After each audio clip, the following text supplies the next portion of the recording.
React versus Angular. In this video, we're gonna have a look at what is React and what is Angular, and at the end of the video, you will hear my personal opinion about which one is better. If you like such content, make sure you subscribe and hit the notification icon so that you don't miss anything. Let's start right now. React is a front-end library for building complex UI via reusable components. Angular is a front-end framework for developing scalable and high-performing mobile and web apps via HTML, CSS, and TypeScript. React is easier to learn and has a moderate learning curve. Angular is harder to learn and has a steep learning curve. React uses one-way data binding, and any change in a child component will not affect a parent component.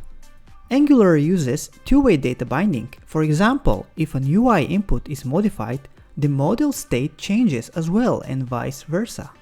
React does not fully enable dependency injection, because each component has its own global state.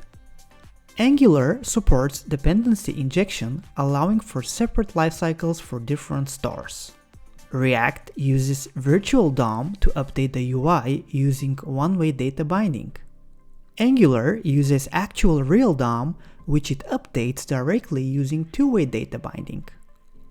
React code uses JavaScript plus JSX syntax to create components. Angular code is written in HTML, CSS, and TypeScript. Companies using React are Meta, Wix, Discord, Airbnb, and many more.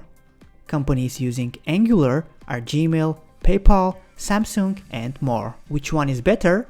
Well, in my opinion, React is the king of JavaScript UI frameworks at the moment because of its vast ecosystem, huge community, and high performance.